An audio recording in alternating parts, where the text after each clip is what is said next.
tsy misy toeran-kafare zay tena mamiko ny hazo fijaliana no fiarovako.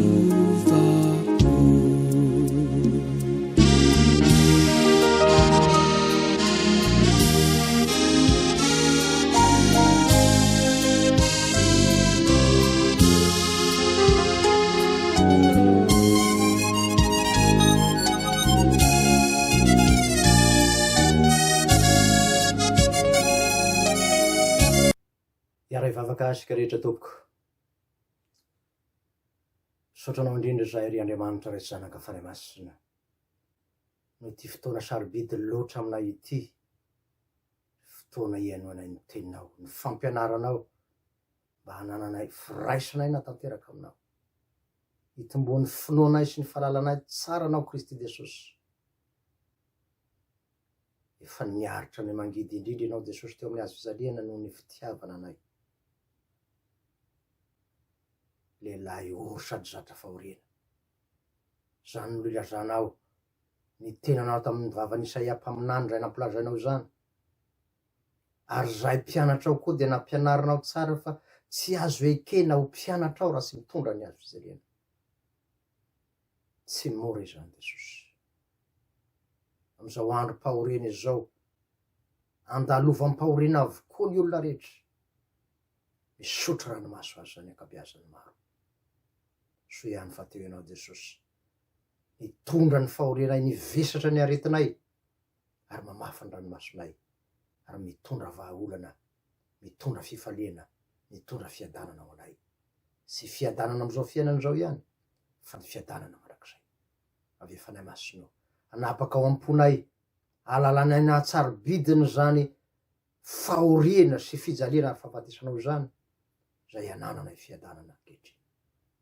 Mba ny teninao fanahy masinao, teny velona, mitondra aina, mampiorina tsara, atonga ny finoanay ho finoana voasedra.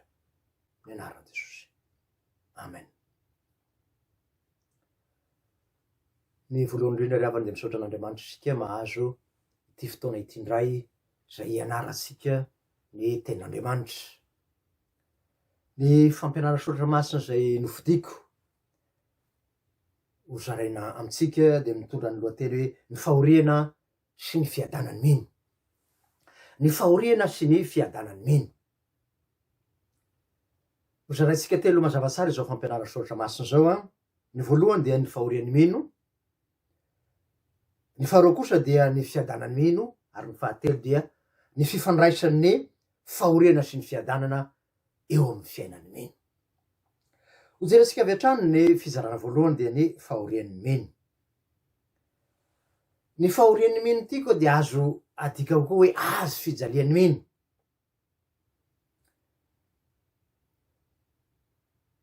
Izany azo fijalian'ny mino zany dia tsy azo sarahana amin'ny hazo fijalian'i Jesosy, na ny théologie de la croix, hoy izy ny mpandinika teolojian'ny hazo fijaliana. Martin Luther dia mampianatra fa ny teolojia marina dia miorina amin'ny hazo fijalian'i Kristy, ary ny tena fahalalana marina an'Andriamanitra dia miorina amin'ny hazo fijalian'i Kristy, na ny fahoriana sy ny fijaliana ary ny fahafatesan'i Jesosy teo ambony hazo fijaliana. Zany hoe Kristy vaombo no fahalalana marina an'Andriamanitra. Ampian'i Lutera ihany zany zany fampianarana zany, ka izy hoe Andriamanitra dia manambarantena ao amin'ny fahoriana, ny fijaliana ary ny fahafatesan'i Jesosy. Zany hoe revelation'Andriamanitra misy io Jesosy nijaly sy maty teo amin'ny hazo fijaliana io. Ka io ny mahasarobidy nyity fahoriana sy hazo fijalian'ny mino ity, zay mifandray tanteraka amin'ny hazo fijalian'ny Jesosy Kristy. Ambaran'ny Lutera ihany koa fa miafina am'izany fahoriana sy fahafatesana ary fijaliany zany dia ny fijalian'i Kristy ilay Andriamanitra. Aona no fanazavany zany? Ilay mesia mijaly na mesia nokapohina nororana na laim-baraka maty dia lavo ny jio sy tsy mino sy ny zentelisy zany ary lazainy fa fahatafotohinana fahafambaraka zany hoe Andriamanitra mizaly Andriamanitra ory Andriamanitra maty amin'ny azy fizaliana zany ka dia fahadalana amin'ny zentelisy ary fahatafotohinana amin'ny jiosy izany fiheverana mesia iaram-paoriana zany araka ny voasoratra ao amin'ny Korintiana voalohany toko voalohany ny andininy 13 kanefa Isaia mpaminany naminaniny amin'ny Jesosy izy de zao ny voalazany amin'ny Isaia 13 ny andininy 13 natao sinosinona sy ny laviny olona izy lehilahy ory sady zatra fahoriana lehilahy ory Jesosy sady zatra fahoriana mahagaga zany ry havana ary zany no iafenan'ilay mesia tonga nofoka sy mahagaga raha maro nandazy satria ny mesia nandrasany jiosy de mesia be voninahitra mesia sy mety mizaly mesia sy mety maty ka de tena tafotoiny izy lavo ny tanteraka zany mahatonga an Jesosy na mahatonga an'Andriamanitra miafina ao amin'ny fizaliana sy ny fahafatesany Jesosy Kristy kanefa dia ampianaritsika mazava tsara amin'ny teolojia loterana fa ao anatiny zany hazo fizalian'i Kristy zany no misy ny fiadanana misy ny fahafenoan'ny fiadanana ho an'ny kristiana zay ho hitasika rehefa avy eo ny am'izany fiadanana ananany mino izany akoatr'izany dia ampianarin' Jesosy fa tsy mendrika atao hoe mpianany raha tsy mitondra ny azo fizaliana zany hoe raha tsy mitondra fahoriana noho ny anarany noho ny finoana azy zao no voalazan'ny Jesosy amin'ny Luka 7:7 na zovo no tsy mitondra ny azo fizaliana ka tsy manaraka ahy dia tsy azo ekena ho mpianatry teo mpianatra Jesosy fenao isika mila mitondra azo fizaliana ho hitatsika miendrika zany azo fizaliana zany rehefa avy eo Jesosy ihany koa de mbola mampianatra tsara amin'ny Jaona 5:17 hoe aty am'izao tontolo zao no ahitanareo fahoriana kanefa matokia fa izaho i Jesosy efa nandresy izao tontolo izao io no mahasarobidy ny fahoriana entiny mino Jesosy ny mampandresy azy zay ho resantsika tokoa ny fandresen'ny mino ao anatin'izany fahoriana zany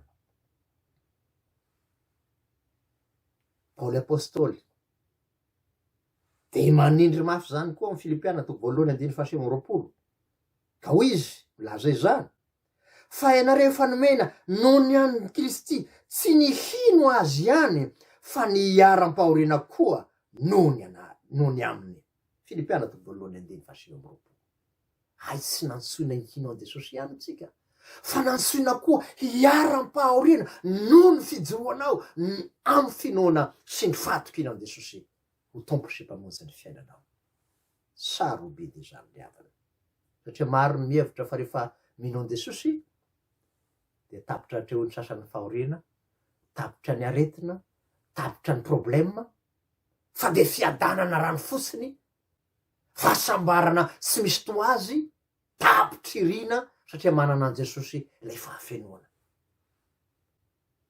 tsy zany no ampianarin' Jesosy tsy zany no ampianarin' Jesosy fa tsy maintsy mitondra fahavoa azo fizaliana raha tena mpianatra Jesosy tokoa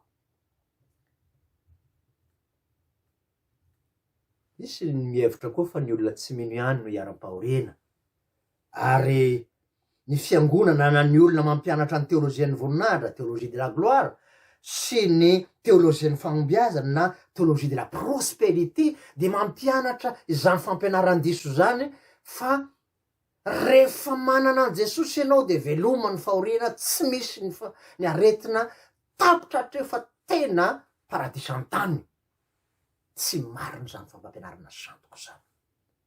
Mesia ara-nofo neverany zany fiangonana na olona mampianatra zany teolozian'ny voninahitra na teolozian'ny fahombiazana zany, ka dia rehefa hiaram-paoriana ny mpino ao aminy na ny olona manaraka zany fampianarana zany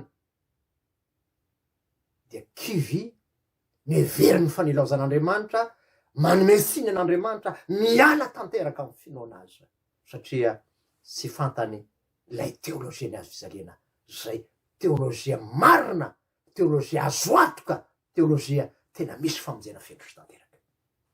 Tsy misy afa-tsy ny fijalian'i Kristy zay nandasany rano leriany no ananatsika famonjena, ananatsika fiainana, ananatsika fiadanana eto tany sy mandrakizay. Ankoatr'izany dia mampitandrina i Paoly fa raha am'izao fiainana izao ihany no anantenantsika an'i Kristy hoy Paoly dia mahantra indrindra noho ny olona rehetra isika. Korintiana voalohany 10:7-10. Na izany aza nefa de zao tsara ny manamarika fa rehefa kristiana tsy de hoe hiaritra fahorian-dava, tsy marina koa zay fampianarana zay, fa miaina koa ny fiadanana, omen'Andriamanitra fiadanana koa, omen'Andriamanitra ny ilain'ny rehetra koa ny mino, ary misy manan-karena koa aza ny mino sasany tahaka ny Solomona. Ny fanontaniana mipetraka ary de hoe avy aiza ny fahoriana? Eo ny fanontaniana mipetraka, rehefa idona ny fahoriana mafy sika de mametraka an'izany fanontaniana, nahoana loatra re Jesosy miaran'ity fahoriana ity ah? Inona ny fahotana nataoko ny sasany te hanamary tena na tonga zao fahoriana zao? Ary alain'ny mpanahy aza mijery jereo ranona jentilisa to manana fiara tsara tarehy, to manana vila marobe, nefa za ty kristiana zao mahazo ah. Tandremo sao solafaka mahita ny rasim-panahy ambinina amin'ny arena maloto, fa ampy tsara ny fahasoavan Jesosy zay lazainy aminao hoe ampiko anao ny fahasoavako. Izany hoe ampy zany de mameno tsy ampy aminao, ny banga amin'ny fiainanao, de ny fahasoavan'Andriamanitra ny mameno azy amin'ny lafiny ara-tena, ara-tsaina, ara-pira. Ny loharano voalohany nidirany fahoriana teo am'izao tontolo zao dia ny nanotany Adama sy Eva. Rehefa nanota i Adama tafiditra ny fahoriana, ka na iza taranaky Adama tsy maintsy mandalo zany fahoriana zany, na iza na vita batisa na mino na mpaminany azy.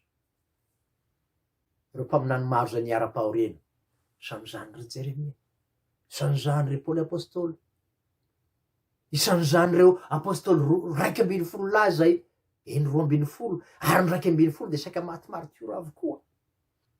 Miseho amin'ny endrika samihafa zany fahoriana zany, na ara-batana, na ara-tsaina, na ara-panahy. Fa tsy efa antrana ihany na aretina ihany ny fahoriana eto, fa tena mahakasika ny fiainana manontolo misy ny olona eto am'izao fiainana izao, na iza na iza.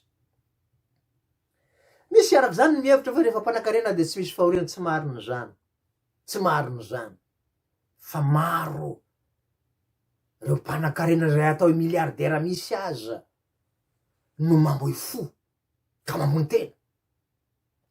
Maro ny vadiny olona mpanan-karena raha mijangazanga ohatra raha lehilahy, ory fo ny vadiny. Maro ny zanaka maditra na de misy aza ny arena, marary ny ray aman-dreny raha vo maditra ny zanaka, aretiny zany, fahoriana zany. Ka noho zany tsy ny arena mihitsy no mibaiko ny fahasambarana sy ny fiadanana, fa ny fananana ao an'ilay Andriamanitra Jesosy andriana ny fiadanana, io ihany no tena misy fahasambarana, ary mandrakizay ao an-danitra moa ny fahafenoany zany fahasambarana sy fiadanana zany, ka tapitra hatreo ny fahoriana. Ankoatr'izany dia misy ireo fahoriana zay avy amin'ny maha olombelona sotro zao, hatrany am-boka aza ny an'ny sasany ny fahoriana, kilema hatrany am-boka, loza voazanahary mitondra fahoriana. Ka noho izany dia tsy voatery miankina amin'ny hoe nataonao na tsy nataonao, fa amin'ny maha olombelona. misy koa ny fahoriana vokatry ny fahotana kosa, ohatra ny sotoka de lasa marary ny vavony, simba ny aty vara amin'ny aretina, ary raha izay no mitranga amy kristiana de ny bebaka miala am'zany raha sy fanao zany, anasitrana ny taniny aho raha miala amy raha sy fanao. Hoy Jehova tompony maro, tsy sitraky ny Petera apôstôly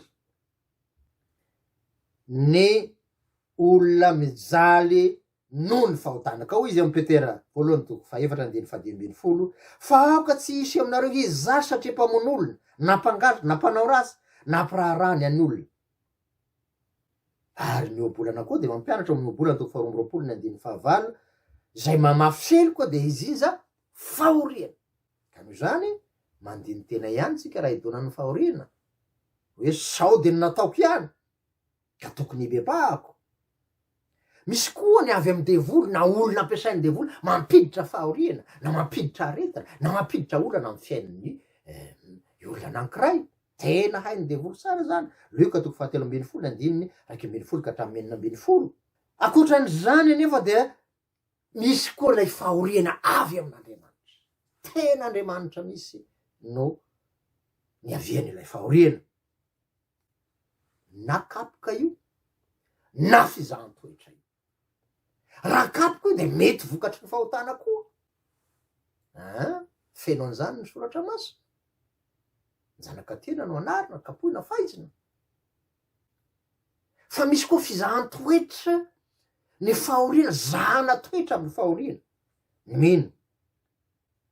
Salamo fahina ambin'ny folo andiny fahafolo, Hebreo toko faharoa ambin'ny folo andiny fevary ka hatramin'ny faharoa ambin'ny folo no ahitansika zany fizahan-toetra ny mino zany ny zanakatena no anarina. Misy koa nefa ny fahoriana avy amin'ny olona manana toe-po pessimiste. Zany hoe olona mahita fona ny lafirasiny amin'ny fiainany, lafirasiny amin'ny hitondran'Andriamanitra, de oro fo amin'io fa tsisy zavatra tsara eo masony eo. Raha omen'Andriamanitra folo izy dia oro fo fa misy olona manana roapolo ao hitany masony. Sy mahita fifaliana sy fiedanam-po amin'ny fiainany zany fa ny lafirasiny avokoa. Mangata mitompo mba hanana toe-po optimiste na mahita ny lafisara ny fiainana, satria amintsika kristiana ny zavatra rehetra de miara-miasa hahasoa zay tian'Andriamanitra. Hoy ny soratra masina. Ka de mangataka amin'ny fanahy masina mba ialany zany toe-po mahita foana ny lafirasiny zany, manamely tena foana izany, fa tsy mahita ny lafisarany. Sy Andriamanitra mahay mamadika ny zavatra rehetra iara-iasa hasoa amin'ny fiainany. Hany ka sy mahay mankasitraka ny fitondran'Andriamanitra, sy afa-po mihisy amin'ny fitondran'Andriamanitra ny olona manana toe-po pessimiste zany, satria manome siny an'Andriamanitra mandrakariva amin'ny zavatra omen'Andriamanitra azy, sy zay mandalo amin'ny fiainany. Fahadina zany. Ao koa nefa ny fitondrana fahorian'ny hafa. Ny vady mety maditra, ny zanaka mety maditra, na marary ny amin'ny fianakaviana, ny amin'ny ankonana, na aretin'ny olona entina amin'ny fiangonana ho an'ny mpitondra fiangonana. Mitondra ny fahorian'ny hafa tahaka izay nataon'i Kristy, mitondra ny fahoriantsika, no hitondrany mino koa ny fahorian'ny ankonany, ny fahorian'ny mpiaramonina aminy sy mpiarabelona aminy. Mifampitondrà izay mahavesatra. Hoy ny soratra masina. Tsara nefa ny manamarika fa ny fahorian'ny mino na ny azo fizalian'ny mino dia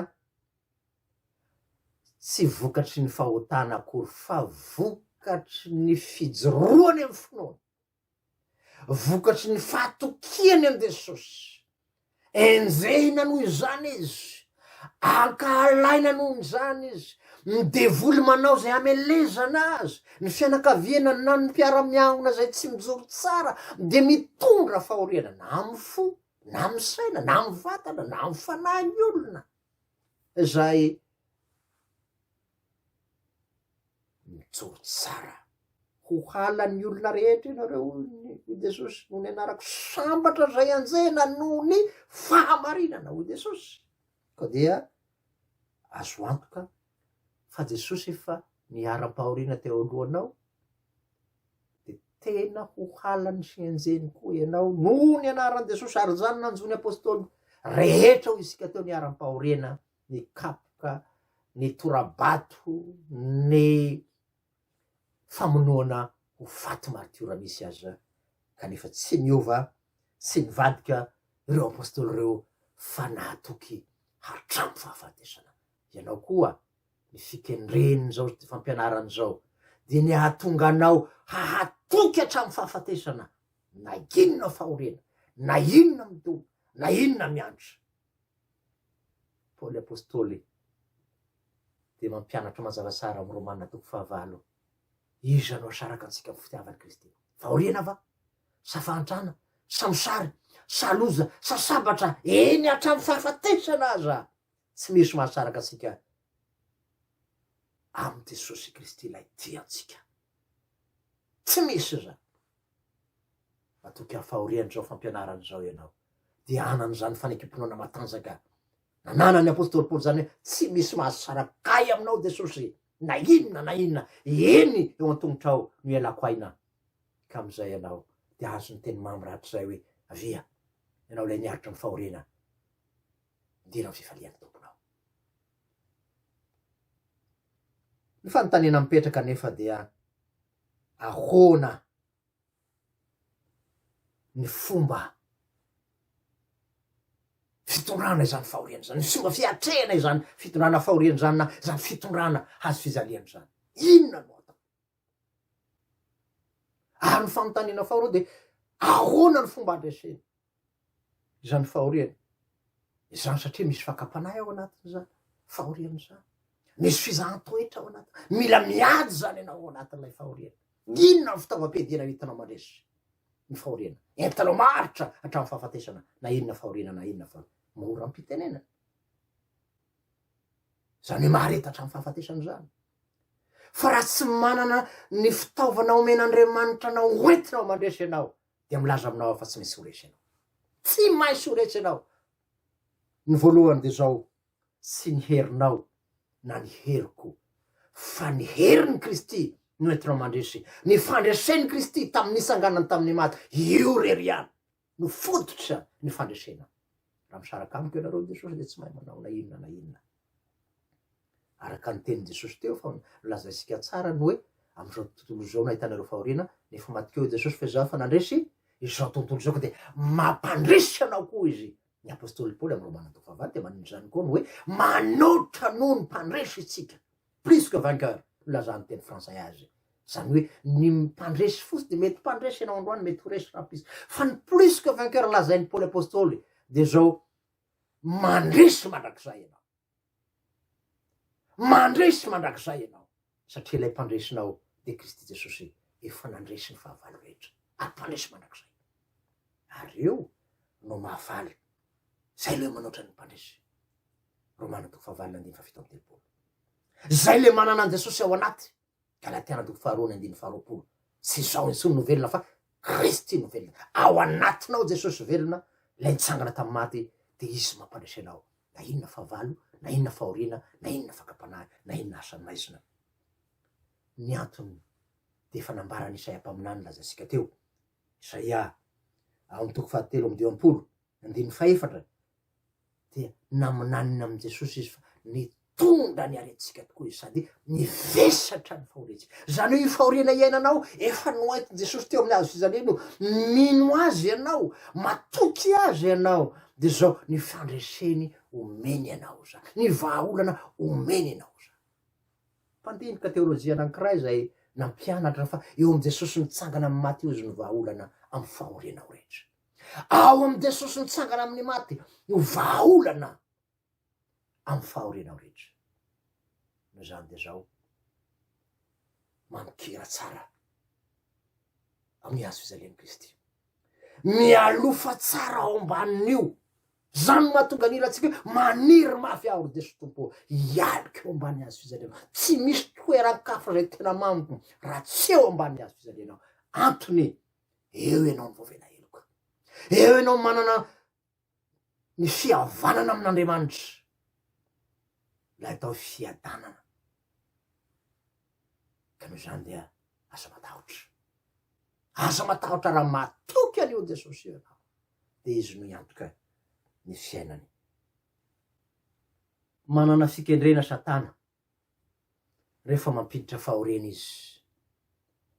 Rehefa mampiditra fahoriana Satana de ny fikendreny de ny ahatonga anao kivy hiala amin'Andriamanitra sy ny finoana azy, hanome siny an'Andriamanitra, hamofo eny hatramy amony tena aza. Mafy loatra amin'ny fahorianao zao, tsisy vahaolana tsony ianao, tapitra zaleonao mamony tena toy zay miaina am'izao fahoriana zao. Hoy Satana,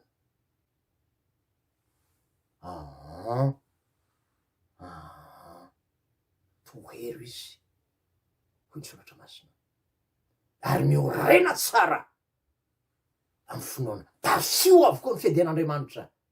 Koa izy ny fiasana toko fahinana azahoanareo vatra ao ny fiadiana. Fakeo tsara ny fiasana toko fahinana fa misy fiadiana matanjaka ao amin'ny tompo ao, fanomezana ho anao am'izao taom-baovao ny fiangonana zao. De zao ianao ho mpandresy ny fahoriana, ianao hanana ny fiadanany Kristy, ianao hanana ny fiainana manakizay, ianao ho matoky hatramin'ny fahafatesana ka ahazo ny satroboninahitra fiainana zay efa nomeny ny tompo anao sady de iny am'izao fiainana zao de efa miaina azy ianao ary miaina ny fahafinoany raha an-danitra rahatrizay. Ny olona manana ny fanahin'Andriamanitra koa no mandresy ny fahoriana na mahazaka mitondra ny azo fijaliana. Inona no antony? Inona no antony?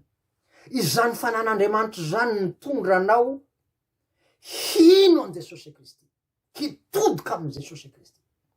Martin Lutera de mampianatra hoe ny ivo ny asan'ny fanahy masina dia ny mitondra an Jesosy nitsangana tamy maty ho ao anatin'ny olona, ka mampitodika ny olona hino zany Jesosy maty tsy nitsangana tamy maty irery. Ny finoantsika Luterana dia finoana kristolojika sy pneumatolojika, zay tsy azo sarana. Zany hoe ny famonjena vitan Jesosy dia raisy ny fanan'Andriamanitra io, ka io no enty ao anatin'ny olona, mampibebaka azy, mampiorina azy amin'ny finoana velona, de ny asan'ny fanahy masina zany. Manana masina de ny fanahy masina zany, manome fanomezam-pahasoavana hijoroany ho mahatoky hatramin'ny fahafatesana ny vavolombelon'i Kristy, de zany fanahy masina zany. Ka noho zany ny olona manana fanan'Andriamanitra irery ihany no maharesy ny fakapanahy ao anatin'ny fahoriana. Io fanan'Andriamanitra io koa no mamono ny tenaniota sy ny filaniota ary mandevona ny herin'ny Satana rery ihany. Ny fanan'Andriamanitra io rery ihany no mandresy ny fanahiny demone. Jesosy nitsangana tamy maty rery ihany mandresy ny demone sy ny fahavalo rehetrarehetra. Ka noho zany dia mila mangataka manakariva mba homeny zany fanahy masina zany hery araka ny asan'ny apôstôly toko voalohany andiny fahavalo zay nampianarin' Jesosy hoe azo hery ianareo amy lasary fanahy masina aminareo, hery mandresy ny fahavalo rehetra, hery azahoanao mijoro, hery azahoanao mahatoky hatramin'ny fahafatesana, hery azahoanao mitondra ny azo fijaliana, miaritra ny fahoriana mandra-patavitra ny fifinaina. Paoly apôstôly de mampianatra fa ny fihevitry ny nofo de fahafatesana, fa ny fihevitry ny fanahy kosa de fiainana sy fiadanana. Ary tena sarobidy zany. Ka noho zany dia mila mangataka manakariva zany fanahin'Andriamanitra izany sika. Ny olona miaina amin'ny ten'Andriamanitra ihany koa no mandresy ny fahoriana, mahazaka mitondra ny azo fijaliana. Inona ny antony? Mateo toko faefatra ny andininy faefatra de zany no ivelomany ny mino zany. Tsy ny mofo ihany ny velomany olona fa ny teny rehetra zay aloky ny vavan'Andriamanitra, tena sakafo hoanina misy. Ny oabolana toko faefatra ny andininy roapolo ka hatramin'ny roa amby roapolo dia aina ho an'ny mahazo azy izy ary fahasalamana ho an'ny nofo ny rehetra.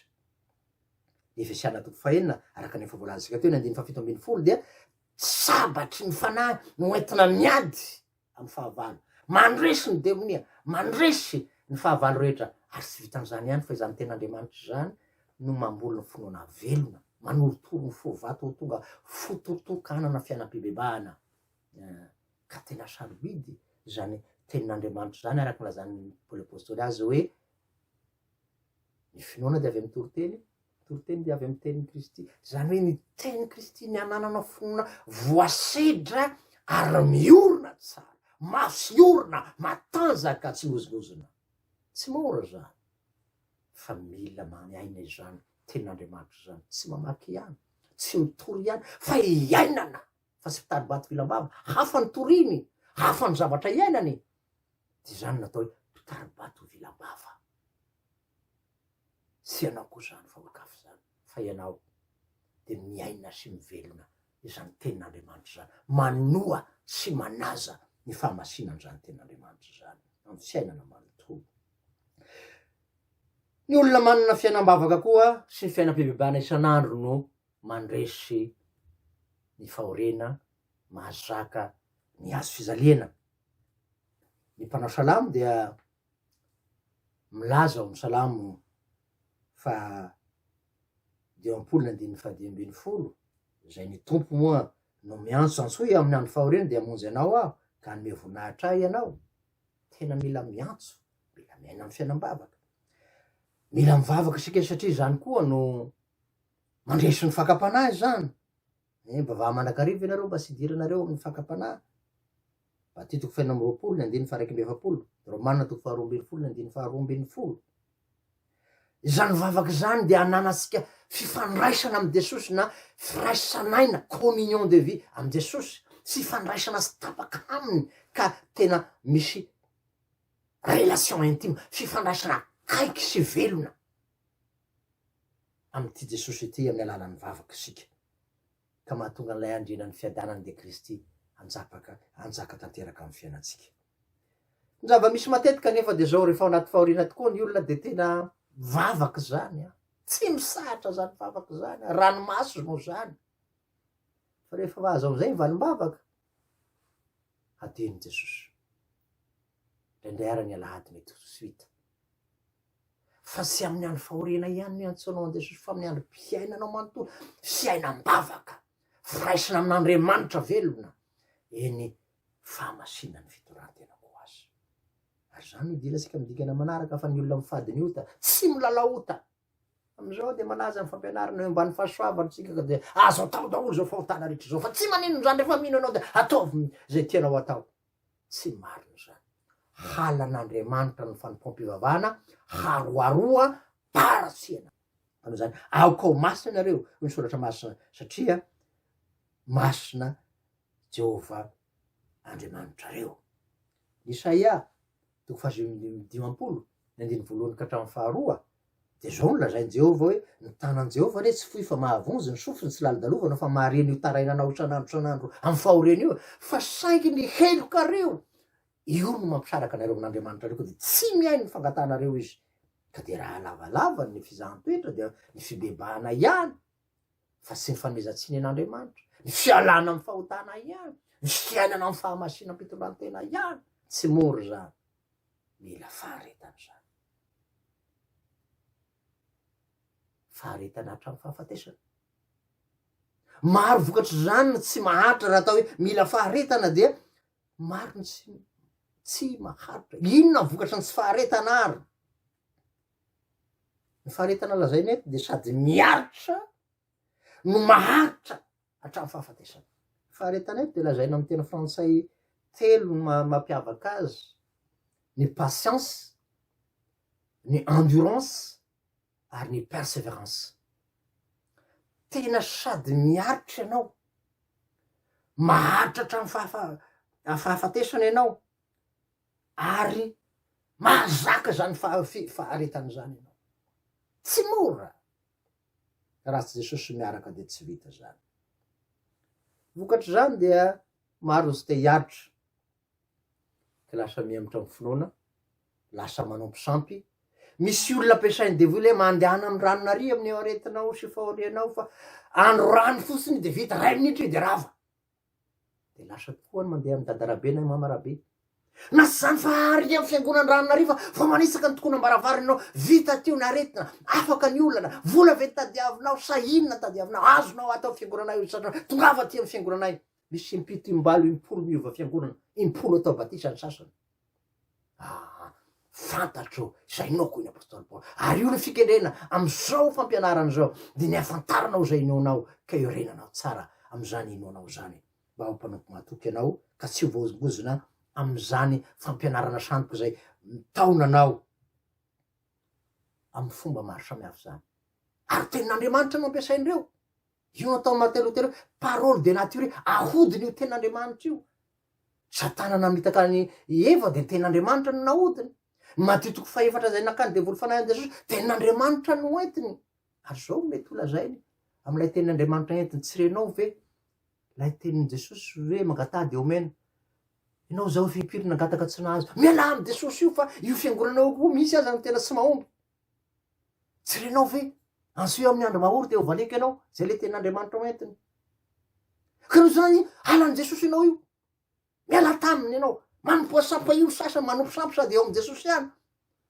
de lasa tokoa akoatrany tsy miala fiangonana de ao ny findrafindra fiangonana sasany mijanona amy fiangonana ihany fa sady manompo sampy no mipetraka amy fiangonana misy zany nefa hoy ny tompo hoe halako ny fanimpom-pivavahana haroarom-paratsiny tsy anao koa zany fa olo-kafa zany manoloana izany dia lazainy satana hoe tsy nin'andriamanitra ne nivavaka ka de miala fa ianao za tsy vova za tsy saraka amy jesosy na inona itona na inona iantra hoy paoly amy romanina 9 ka dia aza maika amy fiangonana zay miazakazaka amy fahagagana sandoka io lay fo mirakly hainy satana koa io zero tsara mombiasany farao ary jesosy eo matio 7:24 de milaza tsara ho avy satana amy fahagagana lehibe ka na de ny olo mbo fidy aza eo fitahany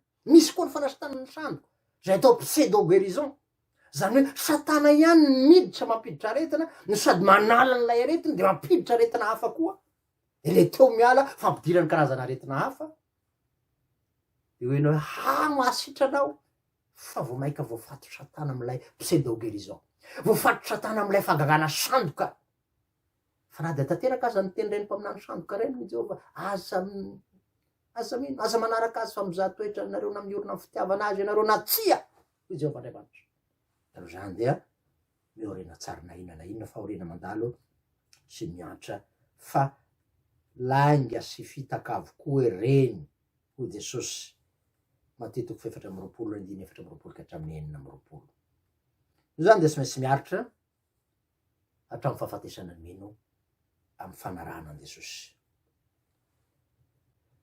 nahoana no ampiasain'andriamanitra eo amy fiainan'ny mino ny fahoriana io ndray ny fanontaniana mipetraka manaraka ampiasain'andriamanitra ny fahoriana zisika teo ary ny Romana 9:7 azy de hoe ny zavatra rehetra de miara-miasa soa zay tian'andriamanitra ka noho zany de misy vokatsoa misy tombotsoa men'andriamanitra misy arem-pahasoavana na arem-panahy inona fitahina am'izao fiainany zao koa zao meny jesosy amy ratiny zany sy aretana fahoriany zany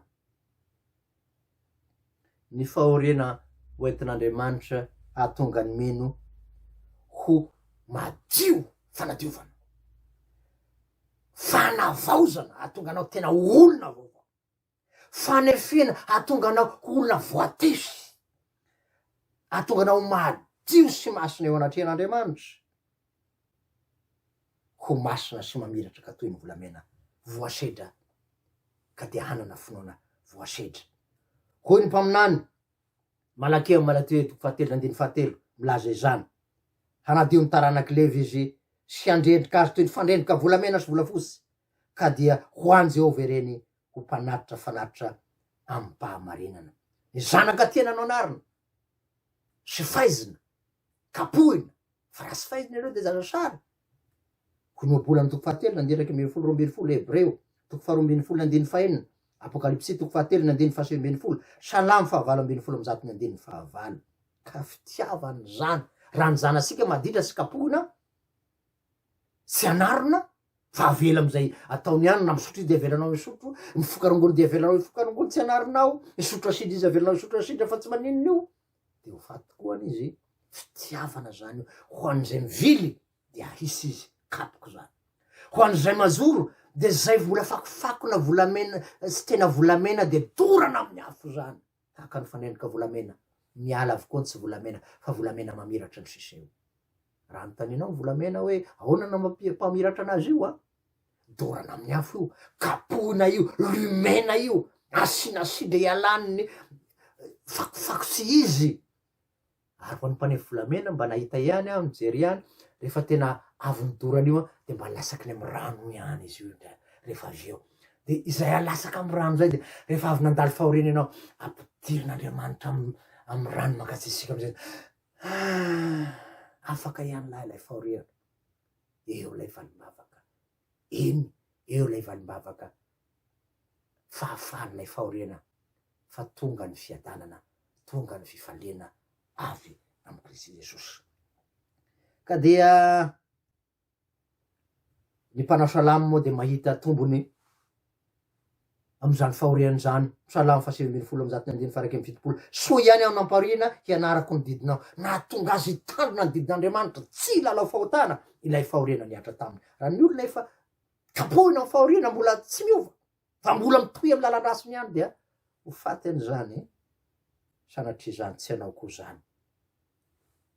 Ary Jakoba, amy Jakoba toko voalohany andininy roa ambin'ny folo sy andininy telo amby roapolo de mampianatra tsara ny hoe sambatra ny olona maharitra fakapanahy fa rehefa voazava toetra izy de ahazo sarom-poninahitra fiainana.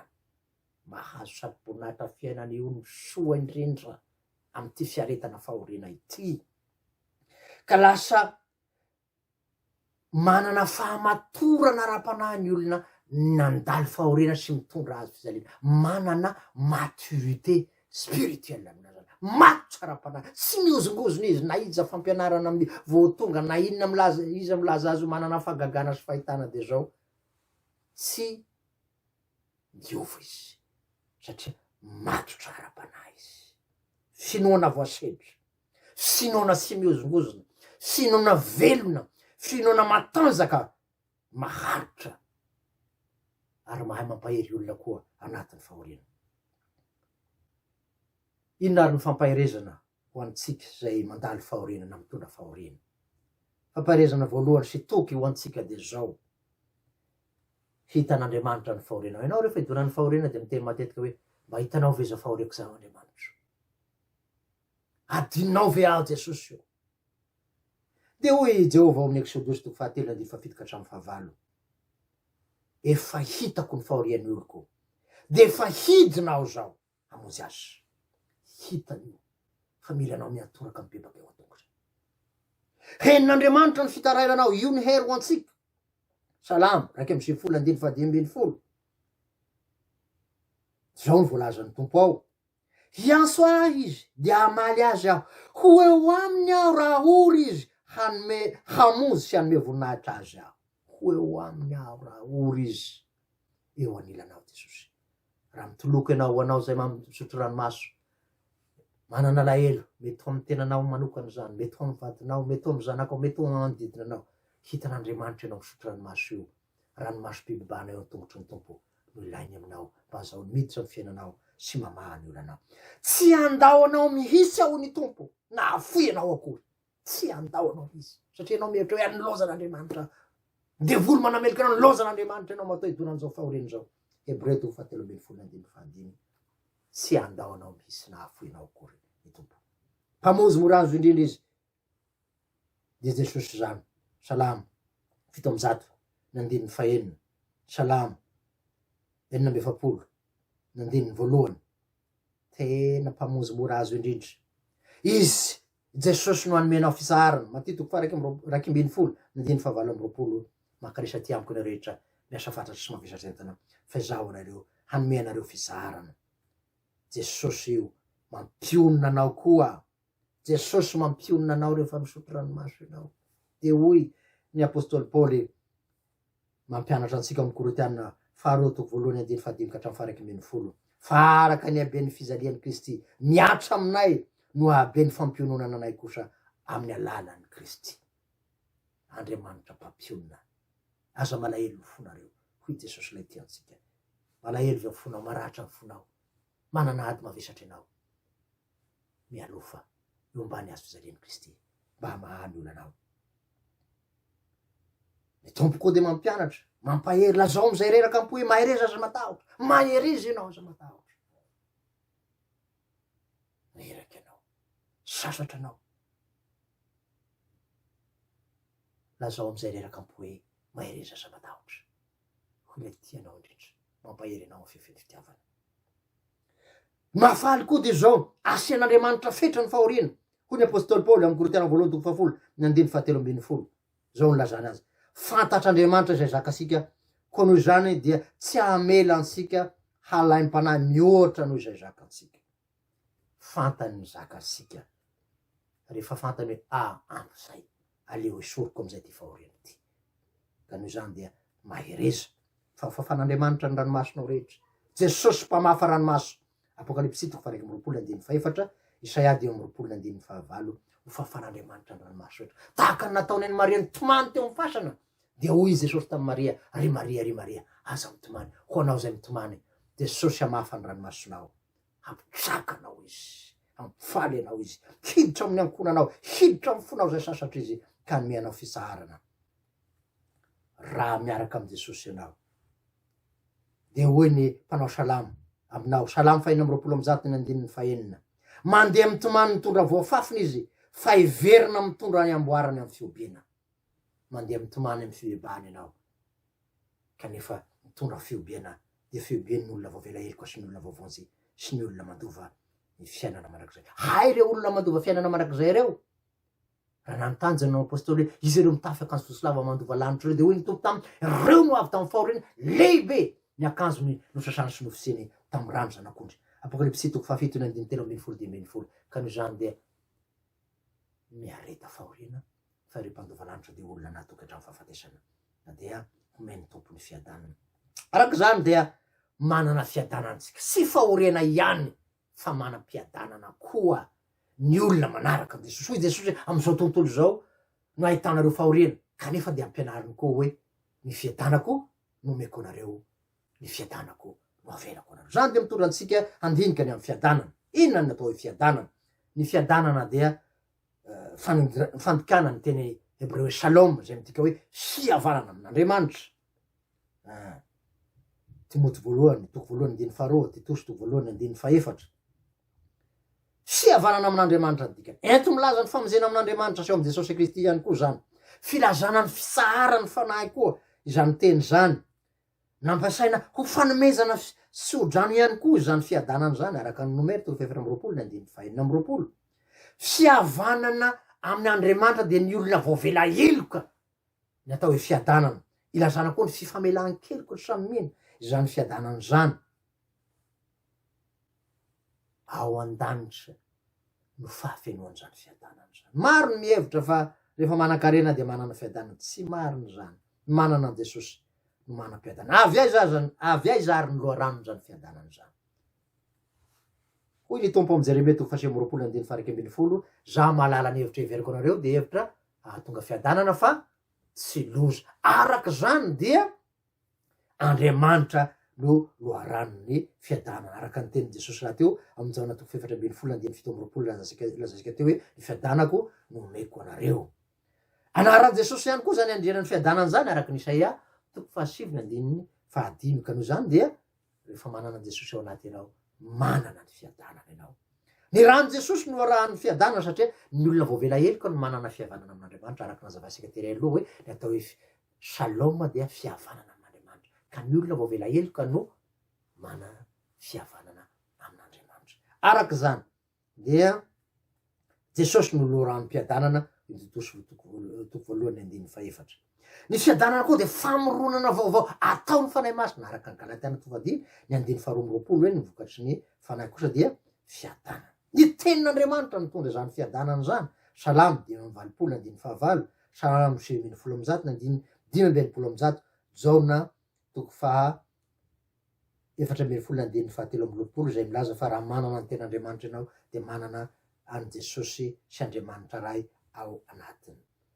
Ny fiainam-bavaka koa no mitondra fiadanam-po satria ny olona miaina ny fiainam-bavaka dia manana firaisana amin'Andriamanitra ary tena manana fiadanam-po. Efasana 5:7.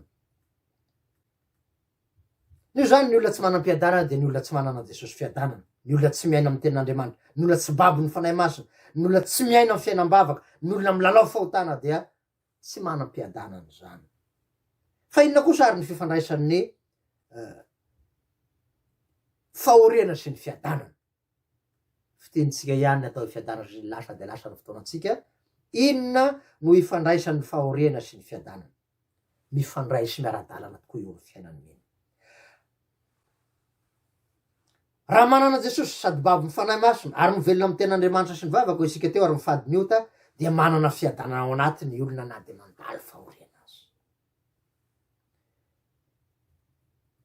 Ny mpaminany Abakoka de nandalo fahoriana kanefa nahita fiadanana ihany. So mbola azany Abakoka 7:7 ka 8:12. Fa na de tsy mamosina aza ny aviavy, ary na de sisy voany aza ny voaloboka, na de mahadisy fanantenana aza ny oriva, ary tsy mahavokatra hoanina aza ny sa, na de vonoina aza ny ondry ao amin'ny vala, ary tsy misy omby ao am-pahatra, nefa izaho de mbola hifaly am Jehova ihany sy ravoravo amin'Andriamanitra ny famonjena ahy. Mifaly sy miravoravo izy na de ao anaty zany fahoriana zany. Aso ianao manahoana? Manao hafa zany ihany koa ny apôstôly Paoly amin'ny Romana 5:7-5. Ary tsy zany ihany fa aoka hifaly amin'ny fahoriana aza. Hifaly amin'ny fahoriana tsy mora zany kanefa de iainany miny. Petera 2:2-3:12. Zao nilaza ny apôstôly Petera, fa arak'izay iombolanareo fijaliana amin'ny Kristy de mifalia mba hiravoravonareo indrindra amin'ny fisehoan'ny voninahiny. Miombona amin'ny fijalian'i Kristy, mifaly miravoravo. Mifandray ny fahoriana sy ny fiadanana. Ny antony zany fiadanany mino anatin'ny fahoriana zany de zao ny fiorenany amin'ny finoana, ny fananany an Jesosy ao anatiny, ny fananany ny fanahy masina ho isika teo ary ny fananany ten'Andriamanitra. Azo ny antoka de azo ny mino antoka tsara fa Jesosy nitondra ny fahoriana ka io no ahitany fiadanana araka ny Isaya 3:2. Azo ny antoka fa mpandresy izy na de mandalo fahoriana aza de mbola ho mpandresy izy. Romana 5:7-7. Ankoatr'izany de manana fanantenana izy fa meny tompony fiadanana mandrakizay ao an-danitra akoatra ny ety an-tany. Azo ny antoka fa asian'Andriamanitra fetra io fahoriana io, zany nananany fifaliana sy fiadanana. Zany hoe tsy mampitondra fahoriana zay tsy zaka ny Andriamanitra fantany tsara fa miasian'Andriamanitra fetra, asian'Andriamanitra limity zany de io ny fifaliana. Fantany meno fa raha mahatratra amin'ny farany izy de mahazo ny sady voninahitry ny fiainana zay fahatanterahany fiadanana. Ianao koa androany fanomezana amin'ny tompo aminao zao tambaovan'ny fiangonana advent zao, omen'Andriamanitra ny faharetana hatramin'ny fahafatesany ianao, omeny ny fiadanana ianao ary omeny ny sady voninahitry ny fiainana. Fa zay mahatonga hatramin'ny fahafatesana no mahazo ny sady voninahitry ny fiainana de ianao zany, omeny tompo anao zany, anio ampiso ary manakizay. Voninahitra ny an'Andriamanitra sy zanaka ny fanahy masina zay fahazatra amin'ny taloha indrindra ka manakizay. Vavaka sika. Sotra Jesosy noho ny fampianarana teto, sotra noho ny teninao manangana, mamelona mba ho babonao tanterak'izay. Fanananao zay ka na inona hitona na inona hiantra tsy efana irery. Raha tsy eo ianao mampaharitra anay, raha tsy eo ianao mampandresy anay, raha tsy eo ianao manome anay fiadanana dia meo anay koa ny fiadanana marak'izay ao an-danitra raha mialy zao tany zao zay. Ka voafafa ny ranomasina rehetra misaotra indrindra Jesosy eo. Amen.